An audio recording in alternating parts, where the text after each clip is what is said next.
Hello and welcome back to Lesson Learned, a conversation about Mythcraft. And today I decided that I wanted to do a little bit of a diversion from the lineages like we have been doing and decided to go over some of what I enjoy the most about Mythcraft, and that is getting conditions and using conditions and what are conditions in Mythcraft. Obviously, there are lots of ways. There are conditions that are good for you. There are conditions that are bad for you. There are conditions that increase your damage, increase your likelihood to hit someone else. Conditions, in my opinion, are part of what make Mythcraft such a great game. All right. And there's 40 of them, 43 to be exact. I don't know if we're going to go through all of them today. We'll see. But I'm going to start with one that we have covered before, which is affinity. And what affinity is when you have an affinity, it is isolated to a certain type of damage. So we talked about this with the fire elementals and with the dragon folk, who can give themselves affinity for fire damage. You take half damage of any amount of damage for that type. And whenever you deal that type of damage, you deal 3 additional damage through any source that you would do that from. Whether that's like through a weapon, using fire as the example, you could use a flame blade. One of the wands does fire damage, or with a spell, or with an ability, like is kind of baked into the 2 lineages we mentioned already.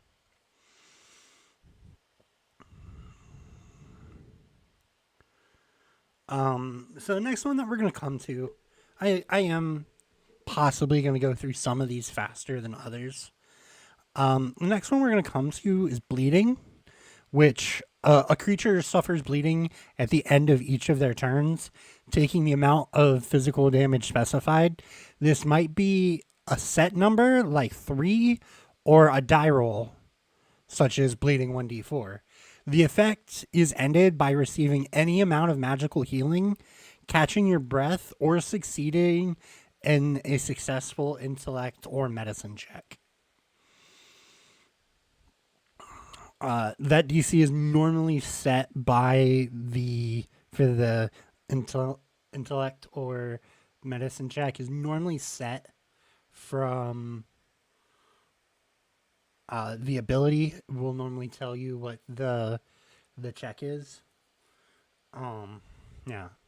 So the next one that we're going to come to is something I have actually used frequently in the Mythcraft Legends actual play, which is blinded. You cannot see or gain any benefits from any ability requiring sight, and all creatures to you are unseen. I'll get into unseen later. This is alphabetical, so it's at the bottom of the list. Up next is bloodied. You gain the bloodied condition when you have equal to or less than half of your maximum HP. I like this condition a lot because as an MC, I can kind of tell my players we're about halfway through the fight, or there are certain builds that you want to be bloodied because you'll do more, have more action points, do more damage, that kind of thing, depending on your builds as you go through them. Another one that the next one, which is one that I'm eventually going to get to, is broken. You are frightened and shaken. You must use all available movement to retreat from your perceived danger. So normally that's a condition that is used against players. There may be a way or two to inflict the broken condition on enemies, but um, I think I see it mostly on other creatures. Um, but like you're frightened, you're shaken.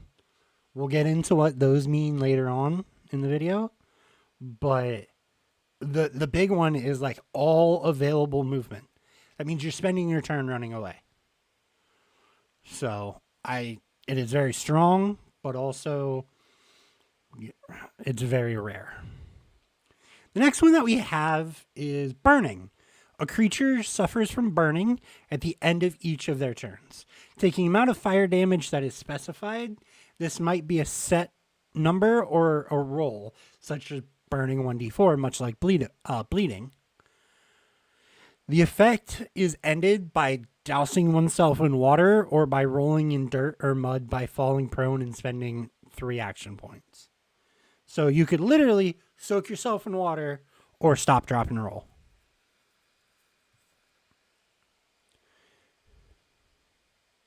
All right, so next is Charmed. You look upon the creature that charmed you as a friendly acquaintance. You will not initially harm that creature that charmed you. You will not intentionally harm that creature that charmed you. When that creature targets your anticipation, logic, or will, they get tactical advantage.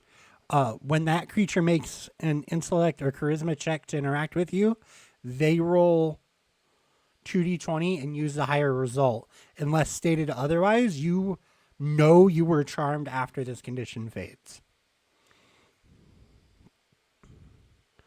The next one that we have is Chilled. So Chilled is moving and making weapon attacks cost 1 more AP than they normally would. Very straightforward. I think Chilled is very thematic. Making people, when you're cold, you're not moving as well, right? The next one that we got today is going to be Concealed. You are concealed when you are not completely hidden, but line of sight is interrupted. So, like, you're talking about fog, smoke, foliage,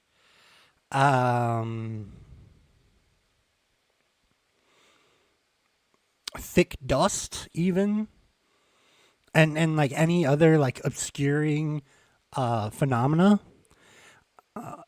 With this condition, creatures are aware of exactly where you are, but they cannot see you clearly. While concealed, you have tactical advantage on all attacks, provided you can see your enemy clearly, and attacks against you have tactical disadvantage.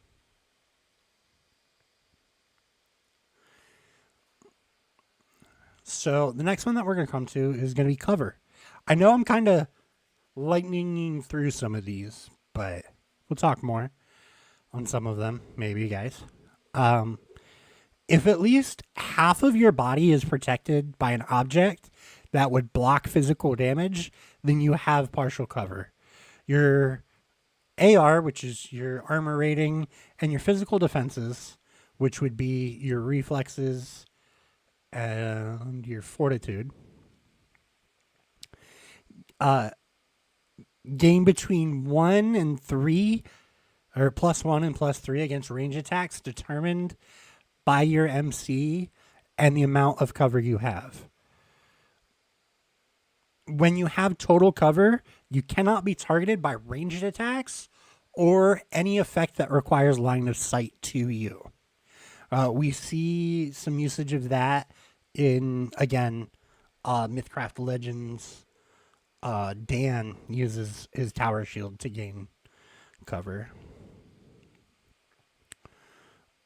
Next we have Dazed. And Dazed is your current AP is reduced to 3 unless it was already 3 or lower. You gain no more than 3 AP at the start of your turn while dazed, and you cannot use reactive AP or carry over AP from previous rounds. Very, very strong. And as an MC, I use it exceedingly sparingly because I feel like people build their characters to do what they want them to do. And when you're making them pick and choose, especially if you can't carry over, it gets very frustrating kind of quickly. Up next, we have Deafened. And with Deafened, you cannot hear and you are immune to effects that require hearing. You automatically fail any roll that requires you to be able to hear. Casting a spell that requires verbal input requires you to roll 2d20 and take the lower result, which is just a strong debuff to any caster. Demoralized. We see demoralized all the time in Tales of Yvard. All attacks against a demoralized creature gain tactical advantage. It's just a free +1. Next thing we got is engaged. And a target that is engaged provokes a 0 action point cost reactive attack when it leaves the reach of a creature that has it engaged. If the attack hits, the creature takes damage as normal and its speed is reduced to 0 until the start of its next turn. So, like, this is very strong because in Mythcraft, not everyone always has reactive attacks. So, being able to just be like, yo, I now have reactive attacks against this person, really allows you to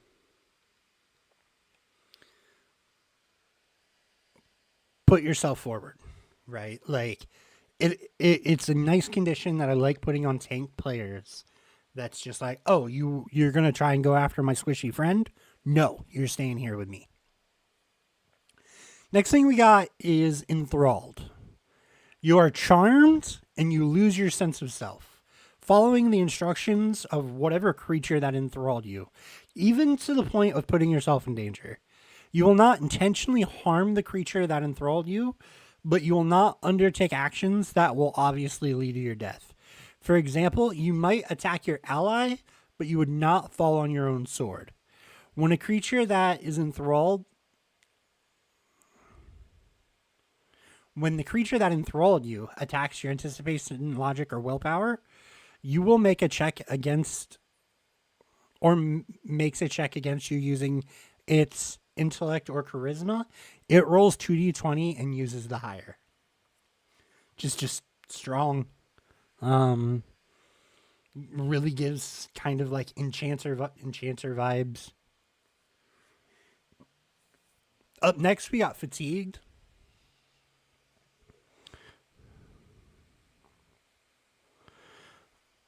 And whenever you suffer fatigue, you immediately gain 1 death point and become fatigued. You get 1 death point each time you suffer fatigue, even if you were already fatigued. While fatigued, you do not remove death points when you recoup or take a rest. Instead, when you take a rest, you remove the fatigued condition if you eat and drink the minimal amount needed to sustain you. That's just a long way of saying, like, fatigued is a very juicy condition sometimes. All right, flanking. So, flanking as a condition, if you are flanking with an ally, you gain 1 tactical advantage against a creature that you are flanking.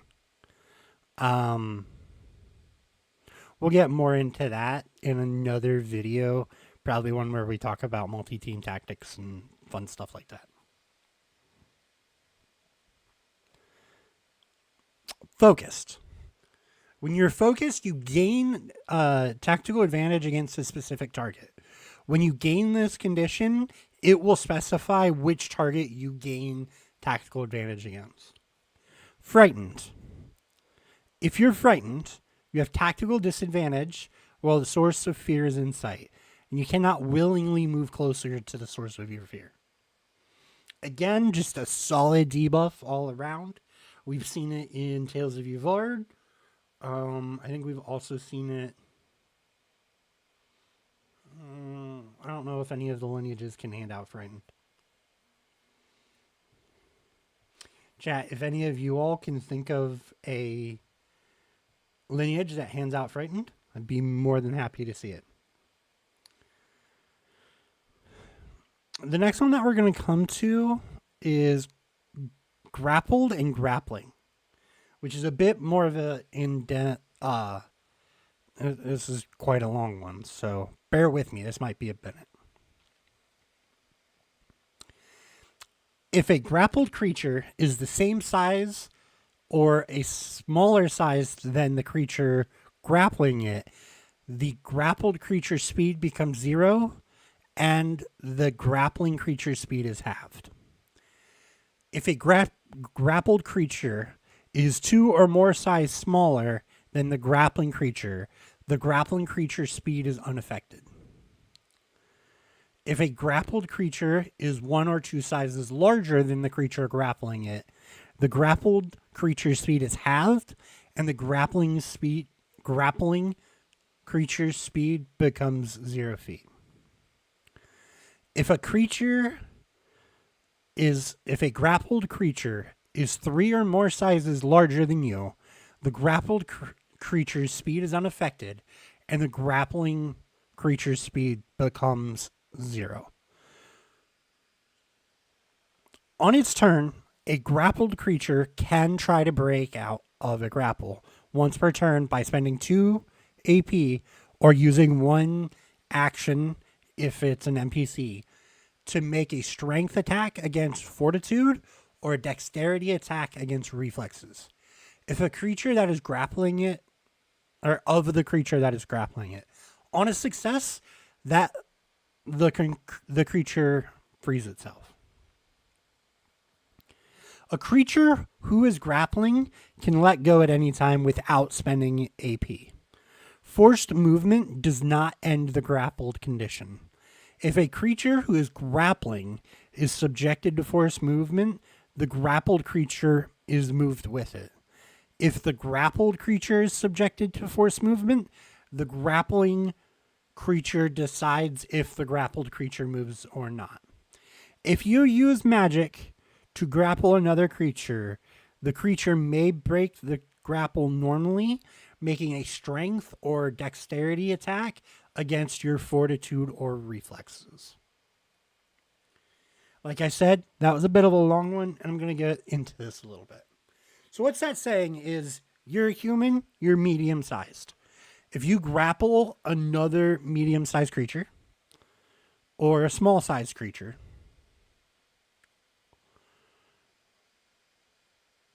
whatever you're grappling now has a 0 movement speed, and yours is halved.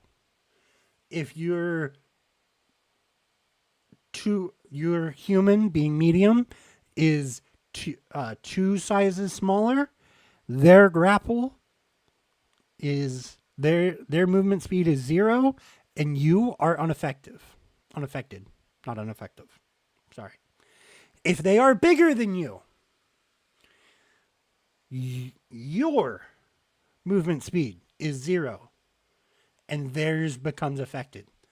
If they're only 1 or 2 sizes larger than you, their speed is halved. If it's 3 or more, they're unaffected. Effectively, if you're grappling someone that's 3 sizes larger than you, you're trying to climb up Godzilla's leg, guys. Just think about it that way. All right. So,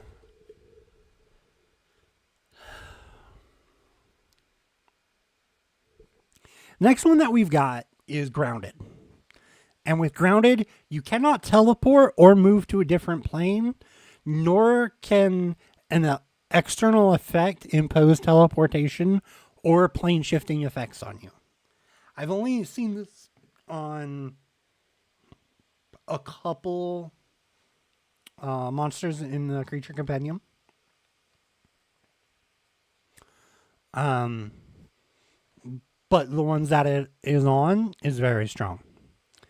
So, next one that we come to is one of my favorites, and it's called Helpless. Whenever you are helpless, if you take melee damage, you lose all your HP. if you are helpless. Goodbye HP if you take melee damage. Paralyzed. If you are paralyzed, you are also helpless. And your AP becomes 0. You gain 0 AP at the start of each of your turns while you are paralyzed. Petrified. While you are petrified, you are paralyzed. Your body is physically transformed into stone or a similar material as specified by the source of the condition. The source of the condition will also specify how to end the condition, such as with the Greater Restoration Divine Ritual.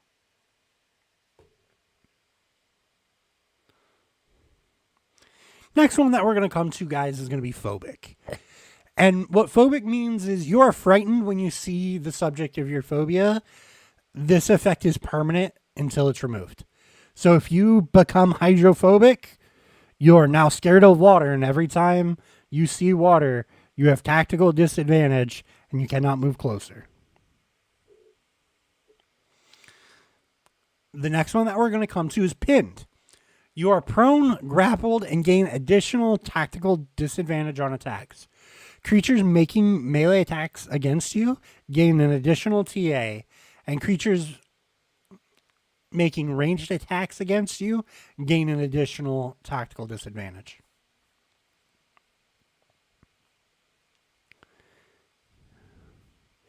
Prone.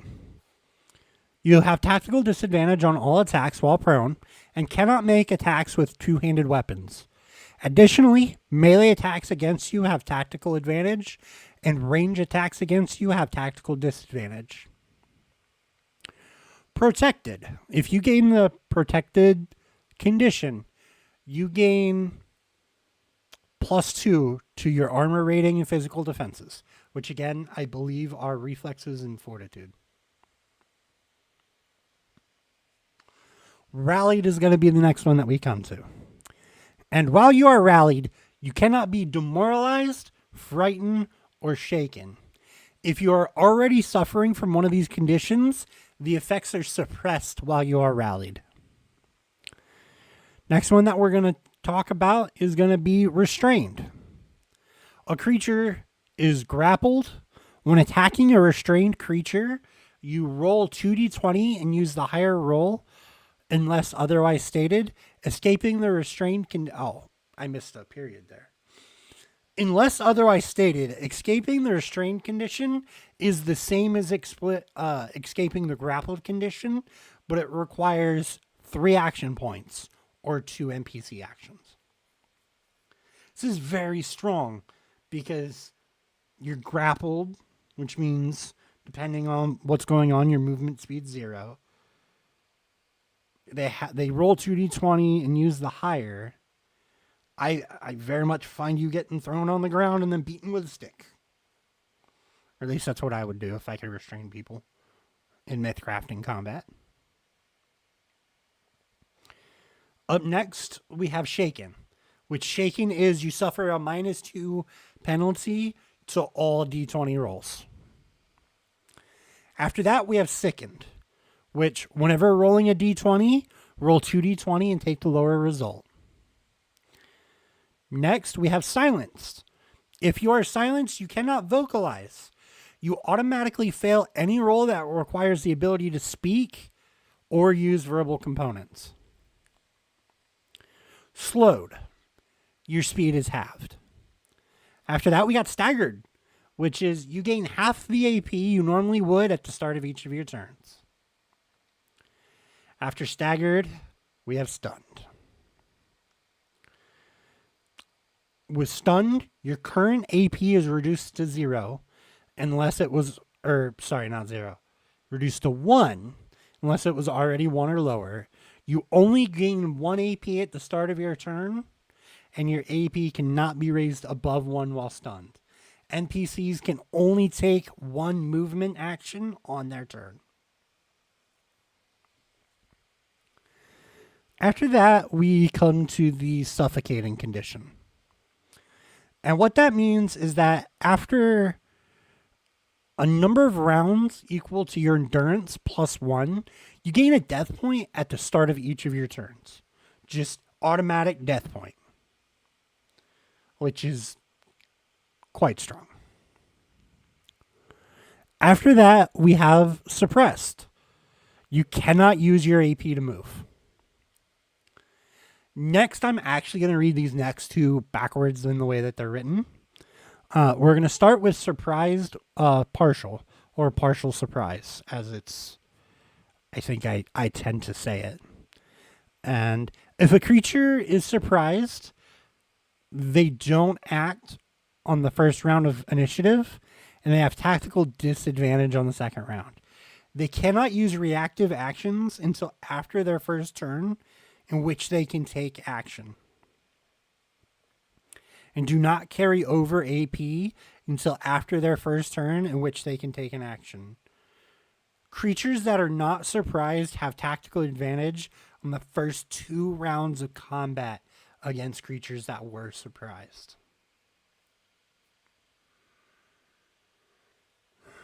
I have seen this trivialize encounters, and I have almost killed a party with what should have been a rather easy encounter for them because I got partial surprise. And this is partial. It gets worse. Because next we have surprise complete, or as I like to call it, complete surprise. So, complete surprise only occurs when a creature attacks an enemy under all of the following conditions. The target does not perceive the attacker and is unaware of their presence. The target is not in a heightened state of awareness or alert. For example, an alarm being raised or being actively in combat, even if it's a third party. Dissolves a full surprise round. In this instance, the creature who begins combat with complete surprise is granted double their AP and takes a single turn. If the defender survives this attack, that creature and its allies are then partially surprised and combat begins. If the creature that is attacked is reduced to 0 hit points or knocked unconscious, and the attacking creature is unseen, the victim's allies that are within 30 feet can make an awareness or a perceiving check against the against the attacker's dexterity or sneaking. If the attacker wins all skill contests, it remains unseen and combat does not begin, which means you can keep going with complete surprise. Otherwise, roll initiative and partial surprise will apply to all the surprised creatures. Getting twice your AP, even early game, can end a fight before they even have a chance to react. To take out the worst, the biggest. If you and your whole party are able to do it, you're going to trivialize the encounter. And I love it. I love it. Now, it takes some work to get to. You know, they cannot perceive the attacker, is completely unaware of their presence. An alarm can't be raised, so it's not like you can storm the castle and then go surprise complete, surprise complete, surprise complete, because like they know something's coming. They're aware. They can't already be in combat. There's a lot. So up next we have taunted. You have tactical advantage attacking the creature that taunted you, and tactical disadvantage attacking any other creature.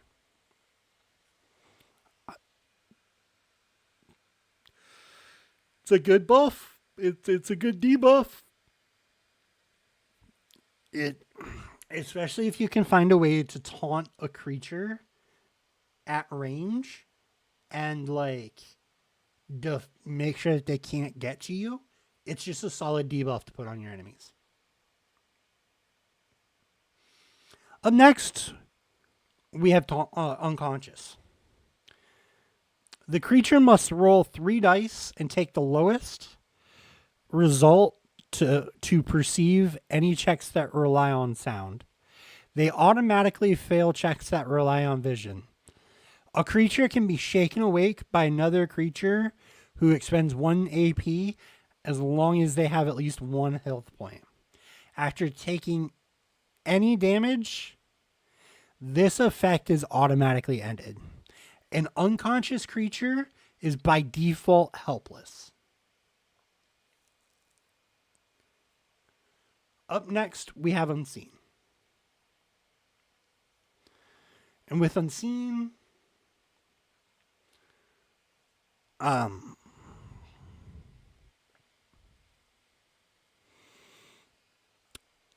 a unseen creature gains tactical advantage, and when it makes an attack, it rolls 2d20 and takes the higher result. And it cannot be targeted by line of side effects. Unseen creatures are also considered concealed. Unless the source of the unseen condition states otherwise, here's how you lose the unseen condition. If you make an attack roll, cast a spell, or use an ability. If you're struck by an attack, if a creature would occupy the same space that you are in as part of a movement, if you move into clear line of sight of a creature, such as into bright light or out of concealment or the like. So if you're trying to spot an unseen creature, you can spend 1 AP to do so. NPCs trade 1 action. Once on your turn to attack an unseen target's anticipation with your awareness. If you win, you know what square they're occupying, but it remains unseen. If it is more than 60 feet away from you, you automatically lose. If you are the target of a ranged attack or effect, you know which direction the attack came from. If you are the target of a melee attack, you know which square you were attacked from. When attacking an unseen creature, what you're going to do is indicate what square you are attacking. You're going to roll 2d20 and take the lower result. You know if the attack hits, but you gain no information from missing.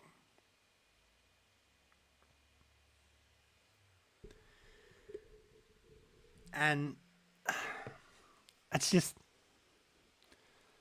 is why I use the blinded condition, because everyone becomes unseen to you. Right? It's why I hand that out like candy with Melazog. With that all being said,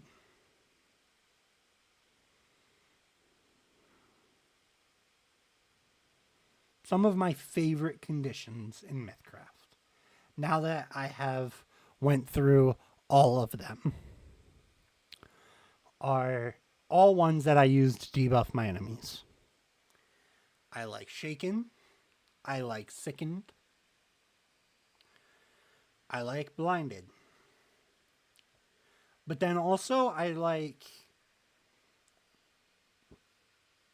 Affinity. I got into it earlier about how strong Affinity is. If you really want to see how strong Affinity can be, check out Tales of Yavard podcast and listen to our Veil of the Eternal Night demo. You'll get to see one of the characters there use Affinity to do hundreds of points of damage. You know, I enjoy the fact that I can give a condition. Sometimes one of my favorite things about Mythcraft is my ability to just hand out these conditions like candy. I, as a player, as we've seen, I'm like builds where I can just debuff my enemies, buff up my allies, and not have to worry about so much using up resources that I could use outside of combat or that I could use elsewhere in combat. Which is something some other games struggle with.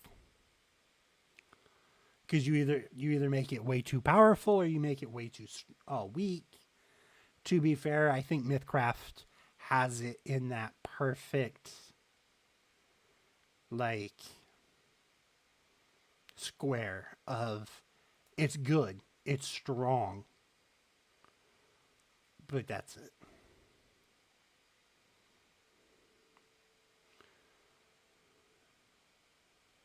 So, with that being said, chat, do any of you have any questions about conditions?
Well, with no questions coming from the chat, and with no more conditions to speak of yet, I think this is where we're going to call today's episode of Lesson Learned. I would like to say thank you all for watching. If you could, go ahead and give us a like and a follow. Maybe comment what you want me to go over next time. I'll probably go back to the lineages next week. This week I just felt like having a change. All right. Bye, y'all.